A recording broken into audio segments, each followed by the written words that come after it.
Straight of Hormuz पर जिस तरह की परिस्थितियां बन रही हैं उसका असर पूरी दुनिया में देखने को मिल रहा है और भारत भी इससे अछूता नहीं है। लेकिन भारत के लिए ज़्यादा चिंता की बात इसलिए नहीं है कि भारत के पास बहुत सारे विकल्प मौजूद हैं, लेकिन हाँ, अगर ये युद्ध और लंबा चला तो फिर वो विकल्प भी धीरे धीरे जाते रहेंगे। लेकिन वर्तमान परिस्थिति में चिंता की कोई बात नहीं है भारत के लिहाज से, लेकिन दुनिया के लिहाज से एक समस्या ज़रूर बनी हुई है। नमस्कार, मैं हूँ आशीष त्रिपाठी आपके साथ, मेरे साथ है मेरे सहयोगी पुनीत मिश्रा।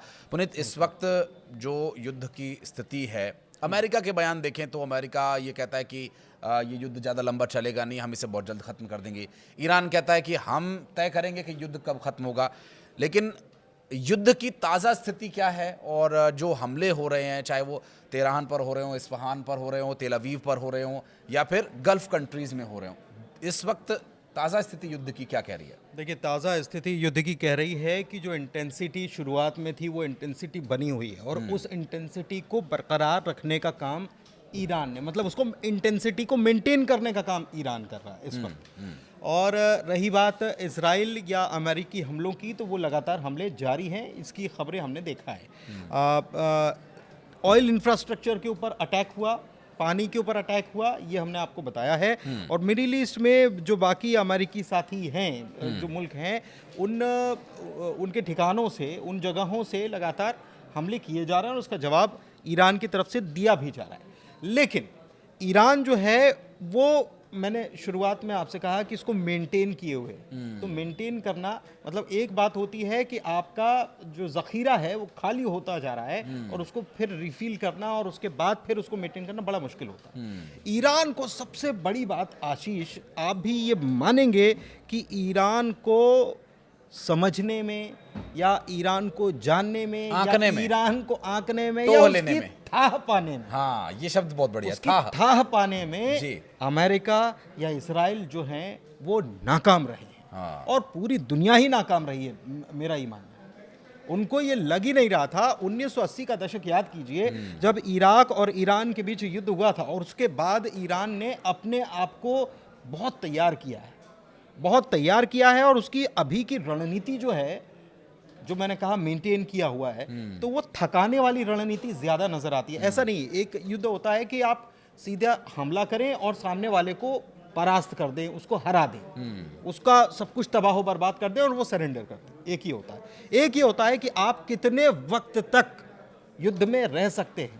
और जैसा कि ट्रंप ने कहा, आप ही ने बताया कि ट्रंप ने कहा कि हम बहुत जल्दी इसको वाइंड अप करके निकलना चाहते हैं। ईरान ने कह दिया कि आप वाइंड अप करने का काम तो अब हमारा है कि हम वी विल डिसाइड कि हाउ टू वाइंड अप और व्हेन टू वाइंड अप। एक चीज और है कि अमेरिका जो है, अमेरिका की इसके पीछे पॉलिसी या उसकी रणनीति जो है वो ये मानी जा रही है कि अमेरिका इससे बाहर कैसे निकलना चाहता है। अमेरिका समझ रहा है कि क्या मुश्किल हालात। अमेरिका ऐसे बाहर निकलना चाहता है कि बाकी के मिडिल ईस्ट के देश जो हैं, मुल्क हैं जिनके ऊपर अटैक हो रहे हैं, उनको ये कहा जा रहा है कि आप ईरान के खिलाफ खुद युद्ध छेड़ दो, मतलब आप वॉर में उतर जाओ। जब आप वॉर में उतर जाओगे तो हम आपको हथियारों की सप्लाई करेंगे। सबसे बड़ी बात कि कल ही ये बात निकल कर आती है ऑस्ट्रेलिया की तरफ से कि हम टोही विमान आपको देने का काम करेंगे, हम आपको मिसाइलें देने का काम करेंगे। ये अरब मुल्कों से कहा जा रहा है, मतलब आप तैयारी कीजिए और हम आपको देने के लिए तैयार हैं। फिर चाहे वो फ्रांस की बात हो, ब्रिटेन की बात हो, ये सब लोग तैयार हो रहे हैं, बैकअप हो रहा है। तुर्की जो है बैकअप दे रहा है और ये सब अमेरिका के कहने पर हो रहा है। तो अमेरिका चाहता है कि बहुत दिन तक, आपको लगता है कि बहुत दिन तक अमेरिका जो है वहां पर अपने इतने वॉरशिप्स और ये साजो सामान जो है होल्ड करके रख पाएगा। एक बात, अमेरिकी सैनिक, अमेरिका में चुनाव भी होने हैं, अमेरिका में चुनाव होने हैं और अगर चुनाव होते हैं वहां पर तो जाहिर सी बात है कि ट्रंप नहीं जाएंगे, उनकी सीटें कम हो, तो इसका भी असर है। और पब्लिक का इस युद्ध को लेकर के जो रिएक्शन है वो मिक्स टाइप का है। कुछ लोग विरोध कर रहे हैं, कुछ लोग कह रहे हैं कि ठीक है, हमें अपनी ताकत दिखानी चाहिए। हाँ, लेकिन ताकत दिखानी चाहिए। अमेरिका का दरअसल इसके पीछे आप समझिए कि बिजनेस का भी एक लक्ष्य है। मतलब ऑयल, अगर ईरान का रिजीम चेंज हो जाता है तो अमेरिका के पास सारा तेल, वेनेजुएला के बाद ईरान का तेल, और वो आइलैंड पर कब्जा करने की कोशिश भी कर रहे हैं कि तेल हमारे पास हो जाए। High reward. हाँ, अच्छा, दूसरा ये कि अगर ये नहीं भी हो पाता और जो वो चाह रहे हैं कि मिडिल ईस्ट के दूसरे मुल्क जो हैं ईरान के खिलाफ अगर युद्ध छिड़ दे, तो उनको सबसे ज्यादा किस चीज की जरूरत होगी? हथियार की जरूरत होगी। हथियार की जरूरत होगी तो आप ये समझिए कि 42% से ज़्यादा पूरी दुनिया में अगर हथियार का व्यापार 100% है तो उसमें 42% से ज़्यादा अमेरिका के हिस्से में आता है ये। तो अमेरिका को एक लॉन्ग टर्म गेन भी इसमें नज़र आ रहा है कि युद्ध चलता रहेगा, हमारा हथियार बिकता रहेगा, एक दूसरे का खौफ बना रहेगा। और मिडिल ईस्ट के देश अगर आपस में ही नहीं उनकी बनेगी, पड़ोसियों की नहीं बनेगी, तो वो तो हथियार अपने पास इकट्ठा करेंगे, और जाहिर सी बात है। और एक कहावत भी है कि आम के आम गुठलियों के दाम। और अमेरिका उसी तरह की कुछ रणनीति फिलहाल अपनाए हुए है। एक तरफ वो दुनिया में युद्ध छेड़ करके अपने हथियारों को बेचेगा, उन युद्धों को रुकवा करके खुद का क्रेडिट लेगा, और जिन देशों को युद्ध वो रुकवाएगा किसी ना किसी सूरत में उसके, चाहे वो रेयर अर्थ मटेरियल्स हो, यूरेनियम हो, पेट्रोलियम हो, ये सारी चीज़ें उस पर कब्जा होगा, एनर्जी पर कब्जा होगा। तो कोई भी देश देखिए जिसके पास भी एनर्जी है, जिसके पास पावर है, वही राज करेगा। ये बात अब तक इतिहास बताता है और वर्तमान समय में भी हमें कुछ वैसा ही देखने को मिल रहा है। लेकिन एक अपडेट आपको ये दे दें कि स्ट्रेट ऑफ हॉर्मुज में जहां पर ईरान ने माइंस बिछाए हुए थे कि वहां से दुश्मन देशों के ऑयल टैंकर्स जब जाएंगे तो वो उन पर हमला करेंगे, और कुछ एक घटनाओं की बात रिपोर्ट हुई है,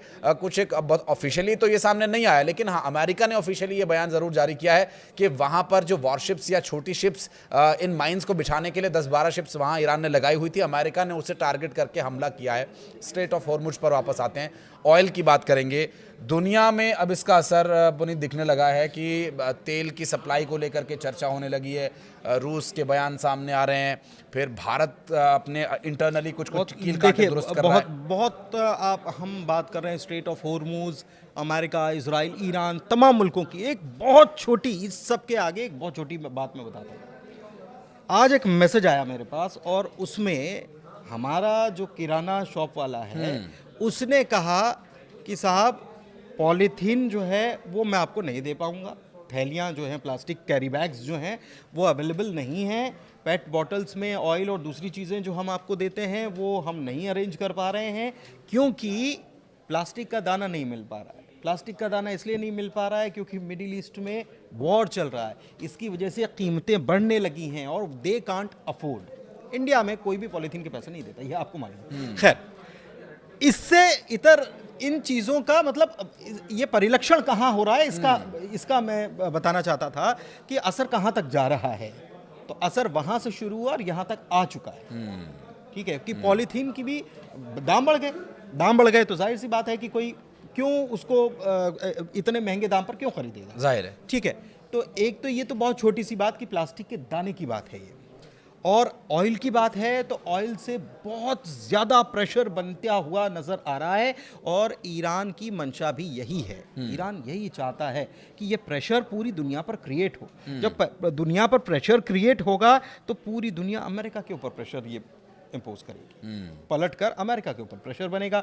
अमेरिका ने शुरुआत में आपने देख लिया कि अमेरिका ये कहने लगा ना कि आप रूस से तेल ले लो, मतलब ये अमेरिका को मालूम था कि ये प्रेशर आएगा, मैं आपको छूट दे रहा हूं। हाँ, तो अमेरिका को ये मालूम था कि ये प्रेशर आएगा, तो वो कैसे प्रेशर को हैंडल करना है इसके लिए।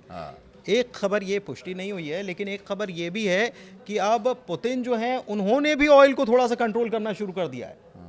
तो एक तो ये कि आपके पास मौका है तो आप और तेल बेच सकते हो, ठीक है, इस मौके का फायदा उठा सकते हो। लेकिन उन्होंने ऑयल को कंट्रोल करना शुरू कर दिया, उसकी सप्लाई को कंट्रोल सीमित करना शुरू कर दिया ताकि यूरोप के ऊपर प्रेशर बन पाए। तो केवल एक खेल नहीं है, इसमें और भी खेल चल रहे हैं। मतलब ऐसा नहीं है कि ईरान का दोस्त है रशिया तो मैदान में क्यों नहीं कूद गया, ऐसा नहीं होता है। स्ट्रैटेजी ऐसे नहीं बनाई जाती है, वॉर स्ट्रैटेजी बहुत लंबे टाइम की होती है, और इसको आप अगर इस तरीके से दोस्त ने कैसे दोस्ती निभाई है, इसको अगर आप दूसरे एंगल से देखेंगे तो आपको समझ में आएगा। एक तरफ स्ट्रेट ऑफ हॉर्मुज 20% हिस्सा है, दुनिया के तेल का 20% हिस्सा यहां से होकर गुजरता है, और उस रास्ते को बंद कर दिया गया है, और उसका असर नजर आ रहा है, ये साफ है जी। और नजर ही नहीं आ रहा है, आप ये समझ लीजिए कि अगर 15 से 20 दिन में चीजें कंट्रोल में नहीं आती हैं तो बहुत हालात विकट हो जाने वाले हैं। $200 पर बैरल तक इसके रेट जा सकते हैं, और 100+ तो हो ही चुका है। और ये भी अपने आप में एक हाई पॉइंट पर पहुंचा है। अभी तक हिस्ट्री में इतने तक जो प्रति बैरल तेल के दाम नहीं थे, दरें नहीं थी, लेकिन ये बात स्पष्ट है, ये स्थिति अभी कंट्रोल में है, लेकिन आगे आने वाले वक्त में ये कंट्रोल से बाहर भी जा सकती है, क्योंकि जिस तरह की परिस्थितियां हैं अमेरिका ने स्पष्ट कहा है और एक मैसेज के माध्यम से, चाहे वो सोशल मीडिया पर या इंटरव्यूज़ में, डोनाल्ड ट्रंप बार बार ये कह रहे हैं कि ईरान को ये नहीं करना चाहिए कि वो वहाँ से गुजरने वाले ऑयल टैंकर्स पर हमला करे, ईरान को सिर्फ युद्ध तक सीमित रहना चाहिए। देखिए, ये जाहिर है असर होगा सब जगह। आपके पास जितने भी वो जो कमज़ोर नसें हैं, आप दबाने की कोशिश करेंगे ही करेंगे। आप युद्ध में हैं तो ईरान ये भला क्यों ना करे। और आप इससे एक्सपेक्ट भी कैसे कर सकते हैं कि आपने एक देश पर हमला किया, उस देश के पास मौका है आपको दबाव में डालने का, तो क्या वो ये मौका छोड़ देगा? और जाहिर है इस मौके के साथ ईरान और हावी हो रहा है। लेकिन वर्तमान परिस्थितियों में अगर, हालांकि बहुत ज़्यादा फैक्ट्स और फिगर्स पर हमें बात करनी पड़ेगी, लेकिन अगर थोड़ा दूर से देखें मोटा मोटी, तो कौन अभी किस पर हावी है, क्या कह सकते हैं? देखिए, हावी की बात तो ये है कि युद्ध जो है वो हथियारों से ज़्यादा रणनीति पर लड़ा जाता है, जो आप बात कह रहे थे। तो रणनीति के तहत ही होर्मुज और दूसरी चीज़ें जो हैं वो बंद कर दी गई हैं और ईरान जो है प्रेशर क्रिएट करने की कोशिश कर रहा है। रही बात ताज़ा कौन किस पर भारी पड़ रहा है या हावी पड़ रहा है, तो इस बात को इससे समझिए कि हमले तो दोनों तरफ से बराबर हो रहे हैं। लेकिन ईरान क्या कर रहा है? ईरान इस वॉर को एक्सपेंसिव बना रहा है दुश्मन के लिए। एक ये कि पूरी, देखिए इसमें नई बात तो है नहीं कि मैं कुछ आपको नई इन्फॉर्मेशन दे रहा हूँ। सबको मालूम है कि कुछ $1000 का ड्रोन जो है उसके लिए आपको करोड़ों की मिसाइल लगानी पड़ रही है। तो आप समझिए। और दूसरी बात कि ड्रोन कितने हैं, मिसाइल कितनी है, मिसाइल कितनी है। तो एयर डिफेंस सिस्टम जो है उसको अब जूझना पड़ेगा बहुत जल्द उसकी आपूर्ति के लिए कि वो जो इंटरसेप्टर्स जो है वो कैसे करेंगे आप, कैसे करेंगे जब इतनी संख्या में मिसाइलें दागी जाएंगी। और अभी तो ये स्टार्ट है। अगर एक साथ, अभी ये अमेरिका कह रहा है कि ईरान के पास मिसाइलों का भंडार कम हो गया है क्योंकि उनकी इंटेंसिटी कम हो गई है, और हम ये मानकर चल रहे हैं, उन्होंने कहा है कि अब ईरान जो है ख़त्म समझो। ये कल ही बयान आया पीट हेग्सेक का। तो वो ख़त्म मान रहे हैं और ईरान कह रहा है कि ठीक है आप मानिए ख़त्म, हमको क्या दिक्कत है। एक दावा ये भी किया गया कि 128 ही लॉन्चर जो है, मिसाइल लॉन्चर्स जो हैं वो ईरान के पास बचे हैं। उन्होंने कहा, ईरान ने कहा कि ठीक है, आपके अगर आप ये सोचते हो तो बहुत अच्छी बात है, सोचते रहिए आप। तो ये ईरान की तरफ से दावा किया जा रहा है। अब सच्चाई क्या है, अंदर मिसाइल सिटी में कितने हथियार हैं ये तो नहीं मालूम, लेकिन ईरान ये दावा कर रहा है कि हम बहुत लंबी जंग की तैयारी। और देखिए, दावे के ऊपर यकीन करना इसलिए भी ज़्यादा मुनासिब समझा जा सकता है क्योंकि जो शुरुआत हुई थी और B-2 बॉम्बर्स आते हैं तो एक दिन में चीज़ें बदल जाती हैं, तमाम चीज़ें हो रही हैं। लेकिन आज हम 11वें दिन पर बैठ गए, 10वें 11वें दिन पर। 11 दिन लगभग कंप्लीट हो गए। हाँ, तो आप ये समझ रहे हो कि 11 दिन तक खींच लिया और आगे खींचने की बात कही जा रही है और लगातार ये कहा जा रहा है कि हम झुकेंगे नहीं। और चूंकि ये स्थिति इसलिए भी बनी हुई है और क्योंकि देखिए, ईरान के पास बार बार ये बात आती है कि खोने के लिए कुछ नहीं है। उनके सुप्रीम लीडर खामेनी साहब की मौत के बाद से ही ये स्थिति थी कि उन्होंने कहा कि ठीक है, अब हम जब होता है ना कि सेंस थोड़ा कम हो जाता है कि अब हमें वो दर्द महसूस नहीं हो रहा है, क्योंकि अब हम इतने दर्द में आ गए हैं कि अब वो दर्द हमें महसूस नहीं हो रहा है। लेकिन हाँ, ये बात ज़रूर है कि उस दर्द देने वाले को अब हम छोड़ने वाले नहीं हैं। अब ऐसे में ईरान ने जो कदम उठाए उसमें मुस्लिम देशों से अपील उन्होंने की है कि हमें दुश्मनों की जानकारी दें, क्योंकि मुस्लिम देशों पर हमला करने के बाद ईरान ने माफ़ी भी मांगी थी कि देखिए हमें अच्छा नहीं लग रहा है, हम मिडल ईस्ट पर हमला कर रहे हैं, हमें अच्छा नहीं लग रहा है कि आप हमारे मुस्लिम भाई हो, हम आप पर हमला कर रहे हैं, हमें अच्छा नहीं लग रहा है, लेकिन हमें मजबूरन ये करना पड़ रहा है क्योंकि आप अमेरिका और इजराइल हमारे दुश्मन देशों को अपनी जगह दे रहे हो और हमारी इन्फॉर्मेशन दे रहे हो, ये ठीक नहीं है। और यहाँ पर यह बात भी जाहिर है कि जो इस्लामिक देश होने के बावजूद जो हमला किया गया, यहाँ पर सिर्फ इस्लाम या इस्लामिक होने की बात नहीं है, यहाँ पर अपने देश की बात है। तो मुस्लिम या किसी और धर्म को आगे न रख करके देश को आगे रख के ईरान हमले कर रहा है। और अब देखना होगा कि ये जो अपील की गई है मुस्लिम देशों से कि आप हमें दुश्मनों की जानकारी दें, फिर गल्फ़ कंट्रीज़ के जिस तरह के रिएक्शन आए, उन्होंने सबसे बात की और फिर अमेरिका से कि भई आप हमारी ज़मीन यूज़ मत करो, क्या ईरान की अपील का असर पड़ेगा? देखिए, वॉर शुरू होने वाला था उसके पहले ही ये तो तमाम मिडिल ईस्ट के कंट्रीज़ जो हैं वो ये बात कह रहे थे कि हम ज़मीन का इस्तेमाल नहीं करने देंगे, इस्तेमाल किया जा रहा है, ये बात किसी से छुपी नहीं है। ईरान ने उसका जवाब भी दिया है और अब ईरान ने कहा है कि अगर आप हमारे लोगों पर हमला करोगे तो हम फिर वैसा ही करेंगे। ईरान ने साफ कह दिया है कि आँख के बदले आँख, मतलब आप अगर हमारे इंफ्रास्ट्रक्चर पर हमला करोगे तो हम आपके इंफ्रास्ट्रक्चर पर हमला करेंगे। एक बात। दूसरी बात कि जिस तरीके से मिडिल ईस्ट के देशों का रुख है उसको लेकर रूस जो है उसने ऐसा बयान दिया है जो तमाम मिडिल ईस्ट के जो आसपास के मुल्क हैं उनको टेंशन में लाने का काम करेगा और उनके ऊपर एक क्वेश्चन मार्क लगाने का काम करेगा।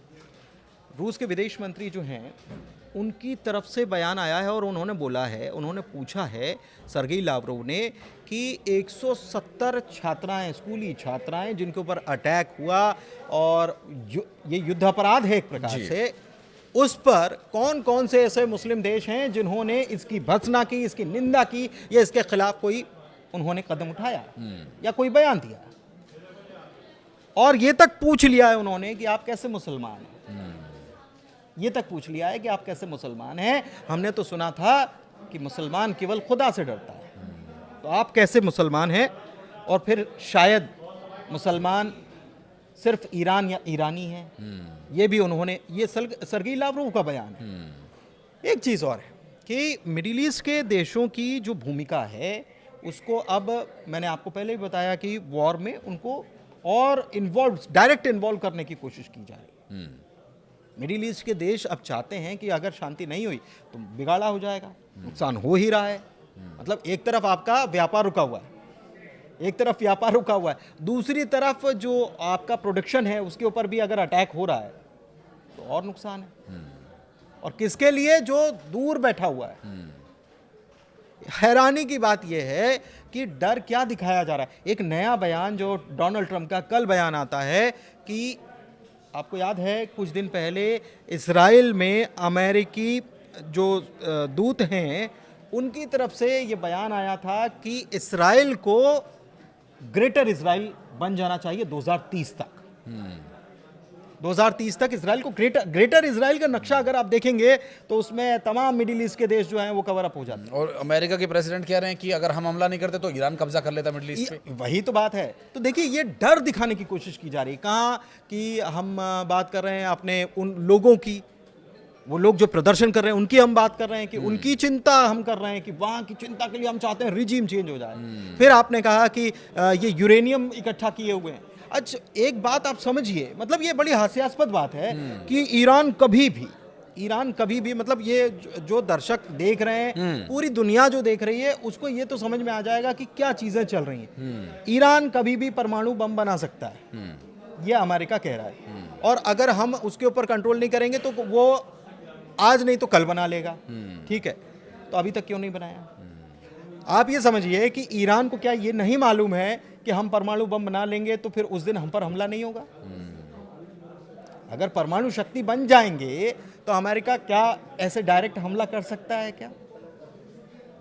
तो ये चीजें जो हैं वो अमेरिका की तरफ से बार बार स्टैंड बदला जा रहा है। लेकिन साफ तौर पर एक तो देखिए, साफ तौर बिजनेस है हथियारों का, दूसरा तेल का धंधा है, तीसरा डोनाल्ड ट्रंप खुद बिजनेसमैन है तो उनको अपना फायदा दिख रहा होगा 100%। वो एक आइलैंड पर कब्जे की बात चल रही है जहां पर सबसे ज्यादा ऑयल प्रोडक्शन होता है। ये एक डेटा या एक जानकारी जो है वो निकलकर सामने आ रही है सोशल मीडिया से। जी जाहिर है, और चूंकि ऑफिशियल स्थिति क्या होगी इस पर तो हम लगातार डोनाल्ड ट्रंप के बयानों और जो ईरान की तरफ से जारी किए जा रहे बयान हैं या फिर आईडीएफ के जो हालिया पोस्ट सोशल मीडिया पर सामने आ रहे हैं उससे जुड़ी अपडेट्स भी आप तक पहुंचाते रहेंगे और चर्चा इसी तरह के कुछ और विषयों पर आगे एक और वीडियो में करेंगे। इस वीडियो को यहाँ तक देखने के लिए बहुत बहुत धन्यवाद।